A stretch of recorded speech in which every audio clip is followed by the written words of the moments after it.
Hi, I'm Michael Wargo, team pilot with Precision Aerobatics, and today we're going to discuss the different models that PA have and why there's a very logical step up from one model to the other, not just in how easy they are to fly, but it's almost a very logical order in which you might want to buy them. Of course, depending on how skilled a pilot you are, you can also buy these planes for very specific reasons because of the type of flying that you do.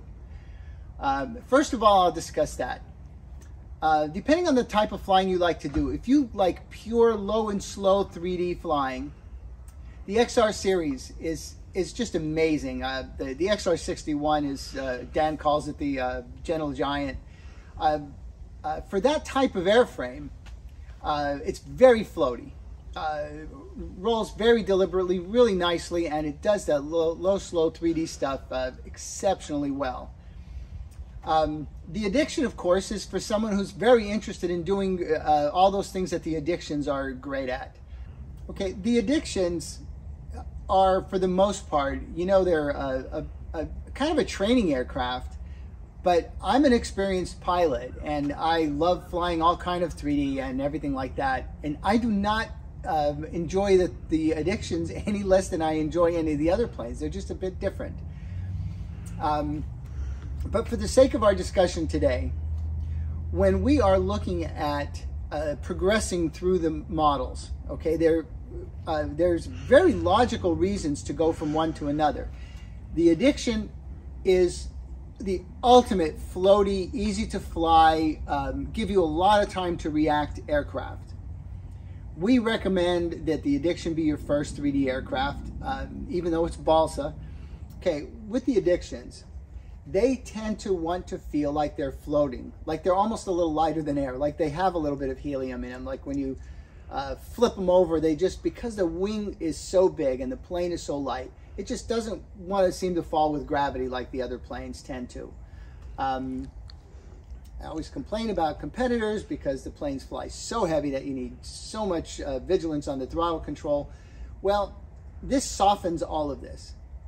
Every maneuver, it softens it. It softens the rolling Harriers. It just seems to do everything a little differently. And it's obviously the best plane that you can buy to start training.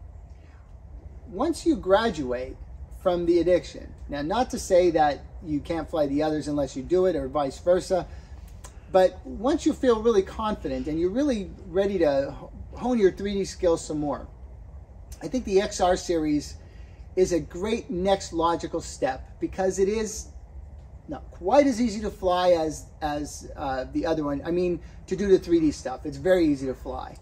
But to do the 3D stuff, it takes maybe a little experience with something like the Addiction.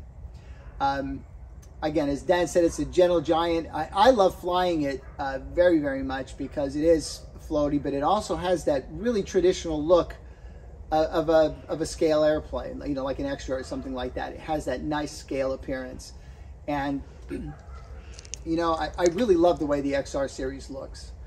But again, large wing area, things like that, makes this thing just perform all the low stuff really, really well. Now, moving through that, for me, I believe the next in line would probably be the Bipes. The Ultimate is, the AMR is a great aircraft. It 3Ds like crazy, but now we're starting to get into a lot more aerobatic aircraft from a standpoint of the rolling and tumbling and things like that. You could get a lot more violent tumbles out of it, a lot more energy. The moment is a lot shorter, so it does tumble a little faster. But I think that AMR series is a great next step up from that. Not that it's not floaty, it's not that it doesn't do all these things PA always does, but the fact is that it's a lot more aggressive. If you watch the videos that I'm replaying while we're doing this monologue, you'll see that this thing really tumbles. It really it has quick ailerons, and it is a lot more aggressive aircraft. Now when it comes to the Katana 52 and the 60, these planes are extremely aggressive, by far the most aggressive in PA's line. Again, I don't enjoy flying that any more than I enjoy flying the AMR or the Addiction. They're just different. But as you are graduating and you're starting to want to be a little more aggressive and things like that, this is the pinnacle of the line from that standpoint. For me, I have to really like the plane the way it looks. The XR series flies every bit as good in just about every way. Only the Katana is just, it's a little quicker, a little more athletic, and things like that. So to recap, you start with the Addiction, we move quickly to the XR series, okay, then the AMR, and then the Katana. One of the most common questions I'm asked, and this happens literally all the time, is which PA model should I get? And I hope this is helping you kind of determine which one is right for you.